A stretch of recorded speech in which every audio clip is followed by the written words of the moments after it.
La esposa del contador. Un cuento de Willa Sieverkader. Nadie excepto el portero se movía por las oficinas de la compañía de papel Remsen. Y aún así, Percy Byxby seguía sentado en su escritorio, encorvado en su alto taburete y mirando hacia las azoteas de los altos edificios teñidos por el atardecer invernal, hacia las cientos de ventanas, tantos rectángulos de luz eléctrica blanca, brillando contra las amplias ondas violetas que se extendían por el cielo. Sus libros de contabilidad estaban todos en su sitio, su escritorio en orden, su chaqueta de trabajo colgada en su perchero. Y sin embargo, el rostro liso y delgado de Percy mostraba una expresión de ansiedad y tensión que normalmente indicaba que estaba atrasado con su trabajo. Estaba tratando de convencerse a sí mismo de aceptar un préstamo de la compañía sin que la compañía lo supiera. En realidad ya lo había aceptado. Sus libros estaban arreglados, el dinero, en una billetera de cuero negro, ya estaba en el bolsillo interno de su chaleco. Aún tenía tiempo de cambiar de opinión, de corregir las cifras falsas en su libro de contabilidad y de decirle a Stella Brown que no podrían casarse el próximo mes. Ahí siempre se detenía su razonamiento y volvía a empezar. La compañía de papel Remsen era una empresa muy próspera, con métodos de trabajo fáciles y anticuados. Hacían negocios a crédito a largo plazo con clientes seguros, que jamás pensaban en pagar muy puntualmente sus grandes deudas. De los pagos de esas grandes cuentas, Percy había tomado $100 aquí y 200 allá, hasta juntar los 1,000 que necesitaba. Mientras él mismo llevara los libros y se encargara de los pedidos por correo, era imposible que lo descubrieran. Podía mover esos pequeños desfalcos de una cuenta a otra indefinidamente. Tendría todo el tiempo que necesitara para devolver el dinero, y más aún. Aunque ya había avanzado tanto en esa dirección, su mente seguía aferrándose tenazmente a la otra opción. No creía que fuera a hacerlo. Era lo menos parecido a un estafador en el mundo.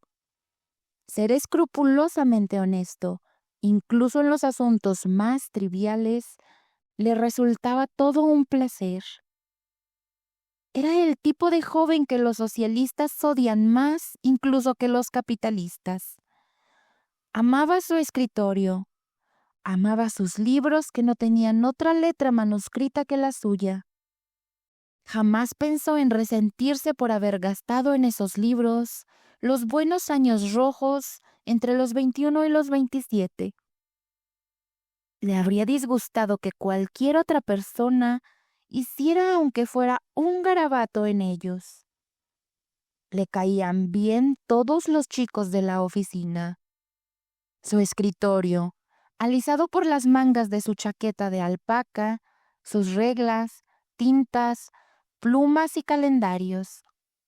Sentía un gran orgullo por la economía laboral y siempre se adelantaba tanto cuando se distribuían suministros que tenía cajones llenos de lápices, bolígrafos y bandas elásticas para cuando llegaran tiempos difíciles.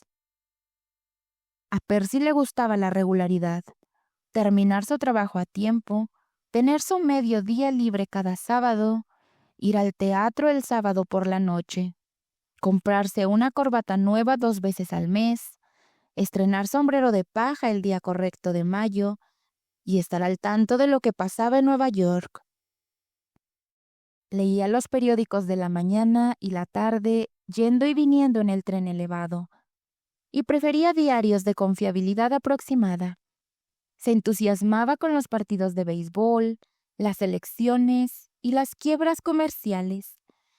No le era ajeno el interés por asesinatos y escándalos de divorcio, y revisaba las noticias con tanta precisión como revisaba sus pedidos por correo. En resumen, Percy Bixby era como el alumno modelo que está satisfecho con sus lecciones, sus maestros y sus vacaciones, y que iría gustoso a la escuela toda la vida. Nunca había querido nada fuera de su rutina hasta que quiso casarse con Stella Brown, y eso lo trastornó todo. No era, se repetía por centésima vez, no era que ella fuera extravagante, ni un poco. Era como todas las chicas. Además, ganaba buen dinero. ¿Y por qué iba a casarse si no era para mejorar su situación? El problema era que él le había mentido sobre su salario. Había muchos muchachos rondando a las 5 hijas de la señora Brown, y todos parecían tener a Estela como primera opción, y a esta o aquella hermana como segunda. La señora Brown consideraba apropiado lanzar alguna insinuación ocasional en presencia de estos jóvenes, dando a entender que esperaba que Estela hiciera un buen matrimonio. Era evidente que un cabello y una tez como los de Estela difícilmente harían un mal matrimonio. La mayoría de los chicos que iban a la casa y llevaban a las chicas juntas a bailes y al cine parecían entender eso. Solo querían una vuelta con Estela antes de conformarse con una de sus hermanas. Se daba por sentado que ella era demasiado para ellos. Percy había percibido todo esto gracias a esos instintos dormidos que se despiertan en todos nosotros para ayudarnos en el amor o en el peligro. Pero sabía que uno de sus rivales era un hombre de temer. Charlie Greengay era un joven vendedor que usaba trajes a medida y chalecos con estampados, y tenía una corbata para cada día del mes. Su actitud era la de un joven que busca cosas raras y que va a conseguirlas. La señora Brown, de vez en cuando, dejaba caer algún comentario delante de Percy sobre cómo la chica que se quedara con Charlie tendría su apartamento amueblado por las mejores casas de muebles, su vitrina de loza llena de la mejor vajilla, y no tendría que preocuparse de nada más que de los golpes y rayones. Fue por sentirse enfrentado a ese poder de atracción de Greengay que Percy había mentido descaradamente a la señora Brown, diciéndole que su salario había sido aumentado a 50 por semana y que ahora quería casarse. Cuando lanzó ese desafío a la madre Brown, Percy ganaba $35 semanales y sabía perfectamente que había varios cientos de miles de jóvenes en Nueva York que harían su trabajo tan bien como él por 30. Esos eran los factores de la situación actual de Percy. Los repasaba una y otra vez mientras permanecía encorvado en su alto taburete. Había perdido por completo la noción del tiempo cuando oyó al portero despedirse del vigilante nocturno. Sin pensar en lo que hacía, se puso su abrigo, tomó su sombrero y salió corriendo hacia el ascensor que estaba esperando al portero.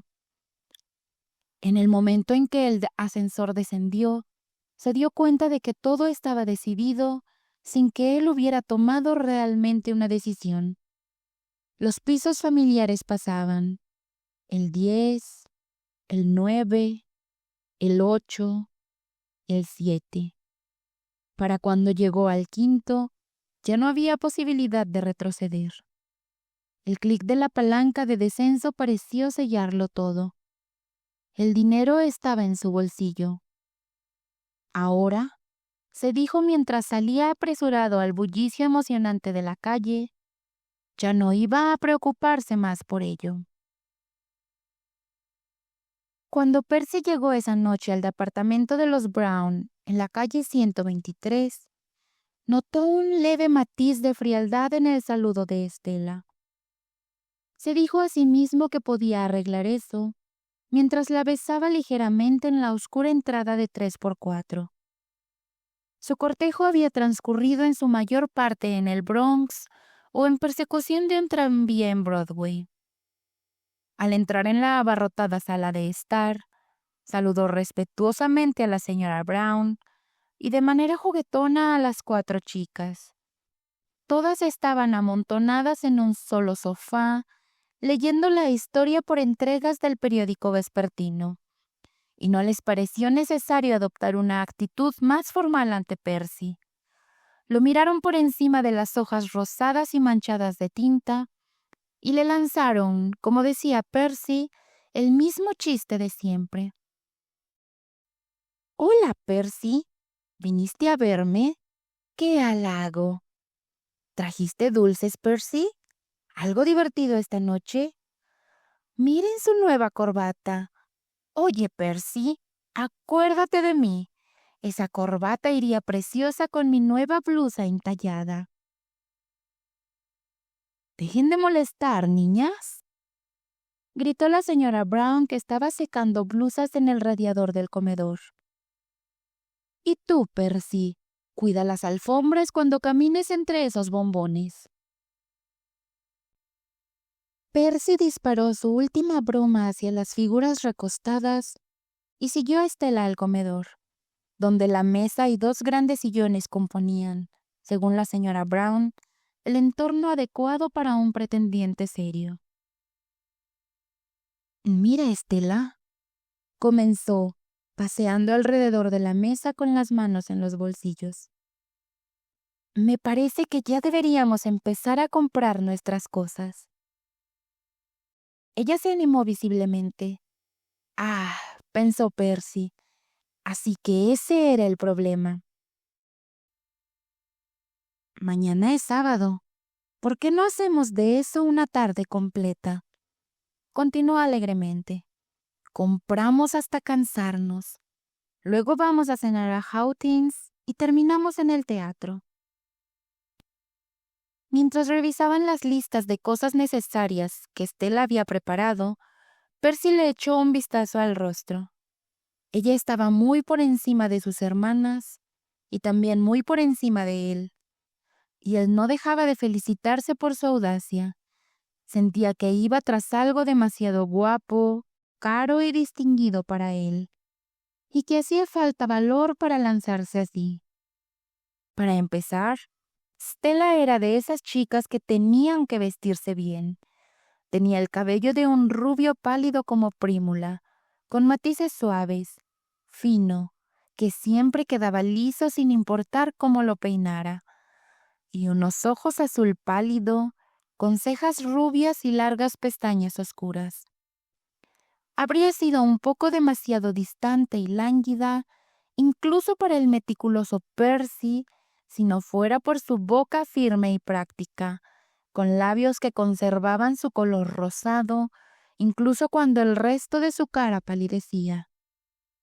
Sus empleadores, que al principio podían quedarse con la impresión de indiferencia, comprendían que alguien con esa boca era capaz de sacar el trabajo adelante.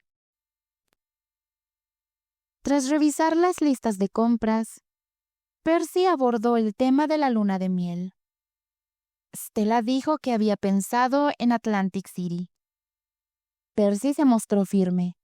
Pasara lo que pasara, no podía alejarse de sus libros ahora. «Quiero viajar aquí mismo por la calle 42, con un espectáculo caro cada noche», declaró. Propuso un itinerario salpicado de teatros y restaurantes que Stella aceptó como sustituto de Atlantic City. «A los de tu oficina les dan una semana libre cuando se casan, ¿verdad?», preguntó ella. «Sí, pero yo voy a querer pasar cada mañana por la oficina para revisar mi correspondencia. Eso es ser profesional». «Igual me gustaría que te trataran como los demás», dijo Estela, girando los anillos en su mano pálida y mirando sus uñas bien pulidas. Eso lo arreglaré yo. ¿Qué te parece un paseo, Estela? Preguntó Percy con voz alamera. Cuando Estela estaba contenta con él, salía a caminar, ya que era la única forma de estar a solas. Si estaba molesta, decía que estaba demasiado cansada. Esa noche le sonrió con incredulidad y fue a ponerse su sombrero y su estola de piel gris. Una vez fuera, Percy dobló por una calle lateral sombría que apenas estaba edificada, un terreno desolado de grúas y cimientos a medio hacer, pero bastante solitario. A Estela le gustaban los silencios serenos y comprensivos de Percy. Ella misma no era parlanchina. A menudo se preguntaba por qué iba a casarse con Percy Byxbee en lugar de con Charlie Greengay. Sabía que Charlie llegaría más lejos en la vida. De hecho, se había dicho con frialdad muchas veces que Percy nunca llegaría muy lejos. Pero, como admitía encogiéndose de hombros, tenía debilidad por Percy. En esa eficiente mecanógrafa neoyorquina que calculaba los valores con frialdad y lograba el mayor beneficio con el menor esfuerzo, quedaba algo de otro tipo de mujer, algo que apreciaba justo esas cosas en Percy que no eran activos valiosos en los negocios. Por más que pensara en la eficacia del ímpetu, el estilo y la seguridad de Greengay, su mente volvía siempre a la cabecita ordenada de Percy y a su rostro bien delineado y a sus ojos grises, cálidos y claros, y le gustaban más que el rostro amplio y sonrosado de Charlie. Habiendo calculado las oportunidades de ambos sin lugar a dudas, opuso una terquedad suave a su propio buen juicio. Supongo que de todos modos me quedaré con Percy, decía simplemente, y con eso terminaba toda la utilidad de su agudo sentido comercial. Percy pasó una noche de tormento, acostado tenso en la oscuridad, calculando cuánto tiempo le tomaría devolver el dinero que se había adelantado. Cualquier tonto podría hacerlo en 5 años, razonaba, pero él lo haría en 3. El problema era que su costoso noviazgo le había dejado sin un centavo. Con competidores como Charlie Greengay, o gastabas o te quedabas fuera. Ciertas aves, pensaba con amargura, vienen dotadas de plumaje más vistoso cuando cortejan, pero la naturaleza no había sido tan considerada con los hombres. Cuando Percy llegó a la oficina a la mañana siguiente, se subió a su alto taburete y apoyó los brazos sobre el libro mayor. Estaba tan aliviado de sentirlo ahí que casi se desmayaba de debilidad. Oliver Remsen Jr. había traído sangre nueva a la compañía de papeles Remsen. Se casó poco después de que Percy Byxbee y en los 5 años siguientes amplió considerablemente los negocios y las ganancias de la empresa. Había tenido un éxito particular fomentando la eficiencia y la lealtad entre los empleados. Desde que llegó a la oficina, promovió horarios más cortos, vacaciones más largas y una consideración generosa hacia las necesidades de los hombres. Salió de la universidad impulsado por la ola de reforma económica y seguía leyendo y reflexionando bastante sobre cómo se organiza el engranaje del trabajo. Sabía más sobre sus empleados de lo que decían sus simples registros. Remsen estaba preocupado por Percy Byxbee, porque nunca se tomaba vacaciones de verano. Siempre pedía que le pagaran esas 2 semanas extra. Otros hombres habían faltado alguna vez, pero Percy llevaba 5 años pegado a su escritorio, arrastrándose hasta su taburete, incluso con gripe o amigdalitis. Parecía haberse fundido con su libro mayor. Y eso era lo que Oliver no aprobaba. Le gustaba que sus hombres siguieran siendo hombres. que tuvieran aspecto de hombres y vivieran como tales. Recordaba cuán alerta y despierto le había parecido Percy cuando él mismo llegó a la oficina. Lo había señalado como el más inteligente e interesado de los empleados de su padre, y desde entonces se preguntaba por qué nunca parecía haber oportunidades para avanzar. Las promociones, por supuesto, eran para quienes las buscaban. Cuando murió el bebé de Percy, asistió al funeral y le ofreció ayuda económica. Una vez al sentarse junto a Percy en el tren elevado y verlo leer la Commonwealth americana de Bryce, le ofreció usar la biblioteca de su propia oficina.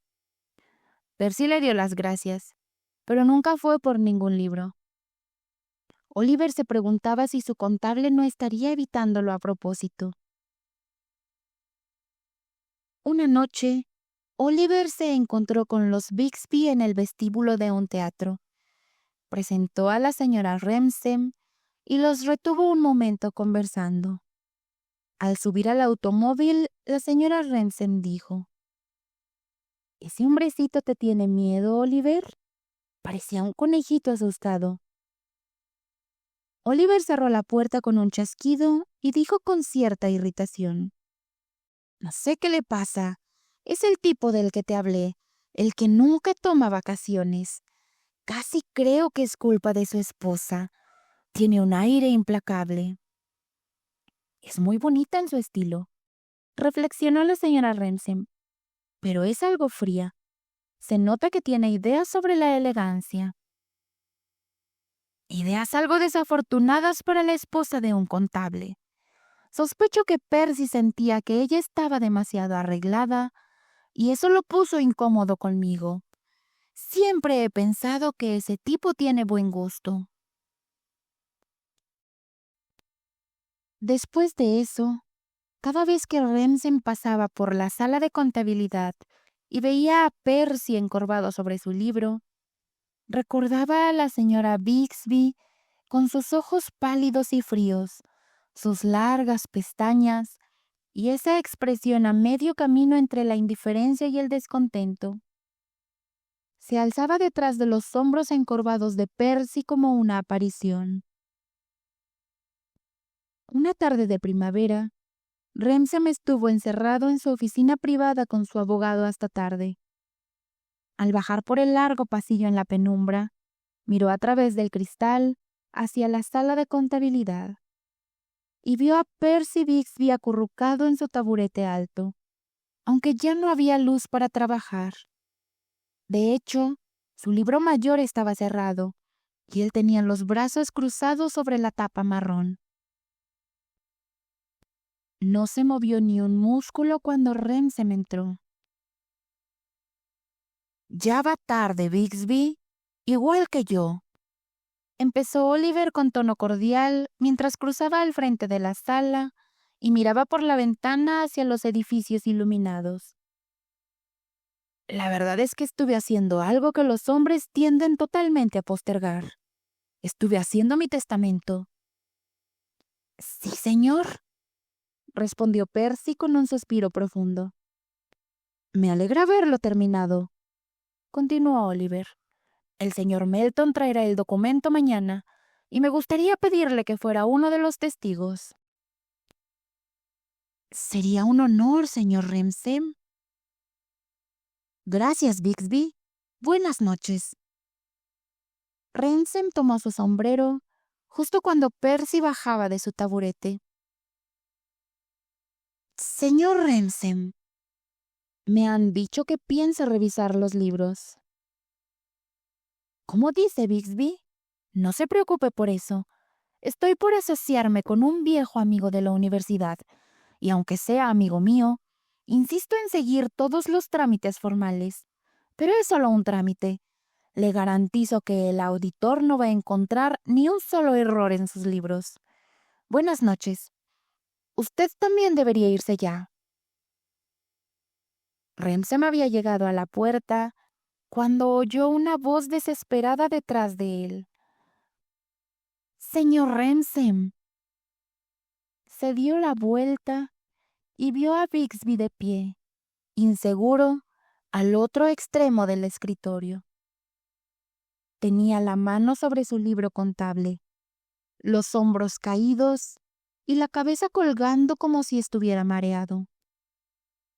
Remsen regresó y se colocó en el otro extremo del escritorio largo. Estaba demasiado oscuro como para ver claramente el rostro de Percy. ¿Qué le sucede, Bigsby?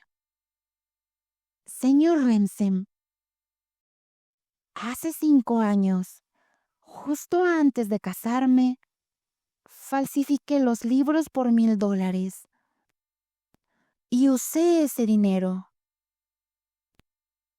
Percy se apoyó contra su escritorio, que le llegaba justo al pecho. ¿Qué dice Bigsby?, dijo Remsen, sorprendido y visiblemente incómodo. Sí, señor. Pensé que lo repondría todo antes de ahora. Ya he devuelto 300, pero aún faltan 700. He estado ocultando el desajuste entre diferentes cuentas durante 5 años, pero un auditor lo descubriría en 24 horas. No entiendo muy bien. ¿Cómo? Oliver se detuvo y sacudió la cabeza. Desvié el dinero de las remesas del oeste, señor Remsen. En ese entonces estaban entrando bastante fuerte. Estaba muy complicado. No había ahorrado nada para casarme, y mi esposa pensaba que ganaba más de lo que en realidad ganaba. Desde que nos casamos no he tenido el valor de contarle. Habría podido reponer todo si no hubieran surgido tantos gastos imprevistos. Remsen suspiró. Estar casado es, en gran parte eso, gastos imprevistos. Solo hay una manera de arreglar esto. Mañana le daré $700 en efectivo y usted me dará una nota personal con el acuerdo de que le descontaré $10 semanales de su sueldo hasta que esto esté saldado. Pero creo que debería contarle a su esposa exactamente cómo está la situación. No puede esperar que lo ayude si no sabe lo que pasa. Esa noche, la señora Bigsby estaba sentada en el departamento esperando a su marido. Estaba vestida para una partida de bridge y miraba impaciente del periódico El Reloj Misionero, grande como un ataúd y con nada más que 2 pesas colgando en su estructura hueca. A Percy no le había gustado comprar ese reloj cuando amueblaron el lugar, y lo odiaba desde entonces. Stella había cambiado muy poco desde que llegó como novia. Entonces usaba un peinado alto estilo Floradora. Ahora lo llevaba ajustado a la cabeza como una capucha, de forma un tanto borrosa, como un brochazo impresionista. Oía que su esposo entraba y cerraba la puerta suavemente. Mientras él se quitaba el sombrero en el pasillo angosto, le gritó: «Espero que hayas comido algo en el centro. Tienes que vestirte de inmediato». Percy entró y se sentó. Ella lo miró desde el periódico que estaba leyendo. «No tienes tiempo para sentarte. Debemos salir en 15 minutos». Él se tapó los ojos con la mano para protegerse de la luz intensa del techo. «Me temo que no puedo ir a ningún lado esta noche. Estoy hecho polvo». La señora Bigsby sacudió el periódico y pasó de la sección teatral a la de modas. «Te sentirás mejor después de vestirte. No nos quedaremos hasta tarde». Su insistencia metódica solía vencer a su esposo. Nunca olvidaba nada que hubiera decidido hacer. Su manera de insistir se volvía más fría, pero no más débil. Esa noche Percy no tenía fuerza. Cerró los ojos y dijo sin moverse: «No puedo ir. Será mejor que llames a los Burkes y les digas que no vamos. Tengo que contarte algo desagradable». Stella se levantó. No pienso decepcionar a los Borgs y quedarme en casa a hablar de cosas desagradables. ¿No eres muy comprensiva, Stella? Ella se dio la vuelta. Si lo fuera, ya te habrías vuelto un hombre completamente aburrido. No tendríamos vida social si yo no te empujara. Percy se animó un poco. ¿Vida social? Pues vamos a tener que recortarla bastante. Estoy endeudado con la empresa. Hemos vivido por encima de nuestras posibilidades desde que nos casamos. No podemos vivir con menos de lo que gastamos.